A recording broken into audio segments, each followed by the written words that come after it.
အားလုံးပဲမင်္ဂလာပါခိုင်နာမည်ကတော့ခိုင်ကစင်သွေဖြစ်ပြီးတော့2024ခုနှစ် GKS Undergraduate Scholarship ကိုရရှိခဲ့ပြီးလက်ရှိမှာတော့ India University Interior Architecture Department မှာပညာသင်ကြားလျက်ရှိပါတယ်။ India University ကနိုင်ငံခြားသားကျောင်းသားများအတွက် Foreigner Friendly Campus ဖြစ်တာနဲ့အညီ GKS ကျောင်းသားများရဲ့နေ့စဉ်ဘဝအခက်အခဲများကို GKS Coordinator များ Administration Staff များကများစွာကူညီပံ့ပိုးပေးကြတဲ့အပြင်ပညာရေးပိုင်းမှာလည်း Professor များ Staff များက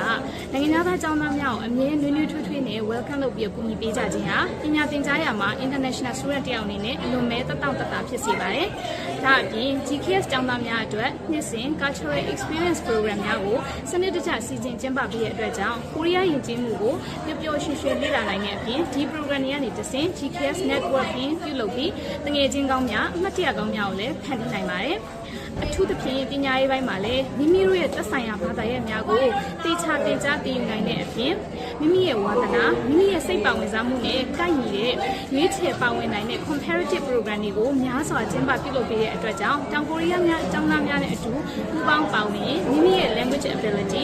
resilience, confidence စတဲ့ personal skill တွေတိုးတက်လာစေနိုင်တာဖြစ်ပါတယ်။ဒီလိုပံ့ပိုးမှုကောင်းတွေရှိတဲ့ India University ကိုရွေးချယ်ပြီး GKS ကျောင်းသားတယောက်အနေနဲ့တက်ရောက်ခွင့်ရရှိတဲ့အတွက်အလွန်မဲဂုဏ်ယူဝမ်းသာမိပါတယ်။ကျေးဇူးအများကြီးတင်ပါတယ်။